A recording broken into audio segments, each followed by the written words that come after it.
Got your coffee ready? Okay, let's talk tripods.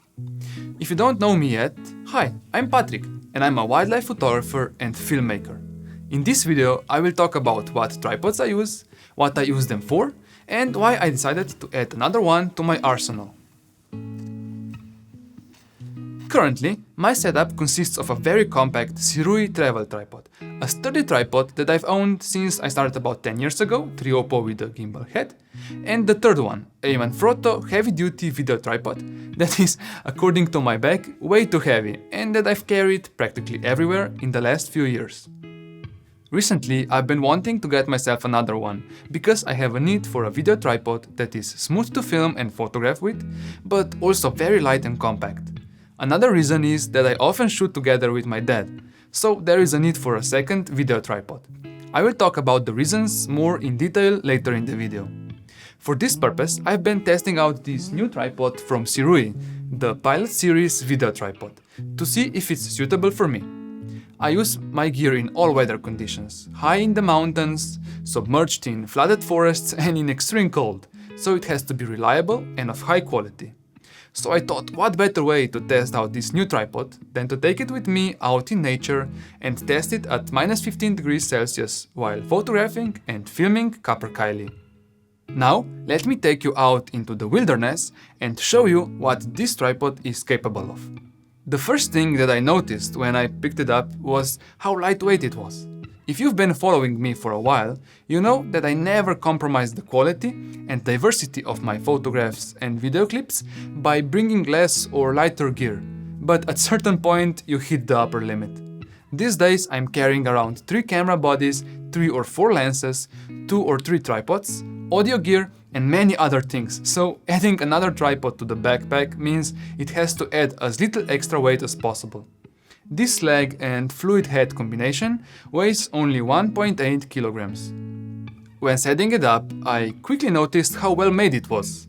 It feels sturdy in the hands, all the joints are moving firmly but smoothly. This is something I expect from all my tripods, because it assures me that my cameras and lenses are safe and that my shots will be steady. Now let's talk about the height. When packed to its smallest, this tripod and head kit is 50 centimeters tall. When you pull out the legs, which is done by twisting the rubber parts a quarter turn, it measures 123 centimeters. Extending out the center column gets you to the maximum height of 147 centimeters. At this point, it's also worth mentioning that the center column can be switched out for the shorter one that also comes with the tripod.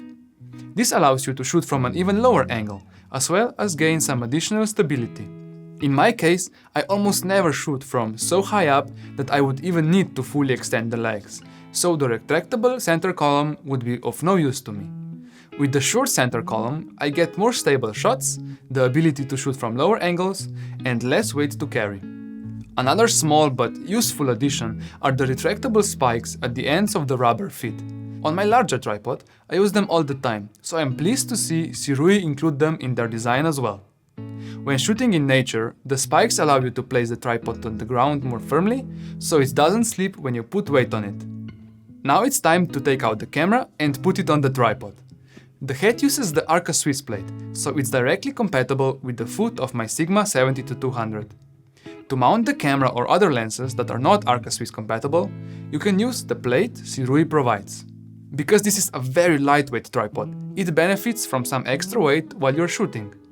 When possible, I hang my backpack on the hook beneath the head of the tripod to weigh it down and make it more stable. When mounting the camera and lens to the tripod, I always make sure first that the tripod is level and second that the gear I put on is balanced. No matter the model or capacity of the tripod and head, if your camera and lens are not balanced on it, you will have problems operating it smoothly. Alright, now it's ready for use. I will test it out while photographing capercaillie.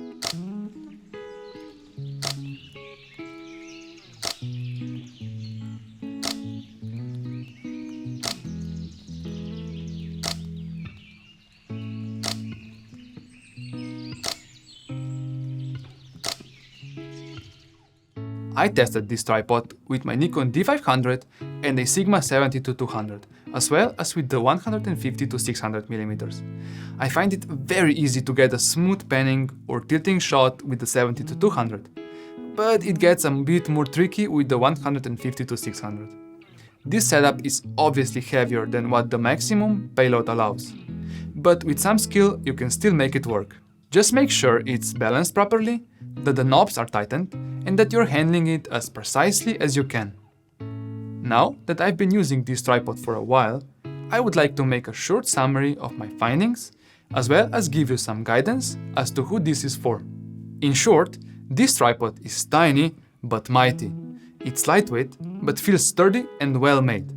It's suitable for photographers and filmmakers alike because it offers a stable and smooth operation. It comes with some clever features as well, like retractable spikes, additional accessory ports, and a hook to hold your backpack for added stability. I would recommend it to you if you need a tripod that is a good compromise between size, weight, stability and smoothness. It is best suited for lighter kits, but will handle heavier ones as well. If you decide to get one for yourself, I've put the link in the description. Use this code here to get a discount on your purchase as well. Thank you for watching. I wish you happy holidays and see you in the next video.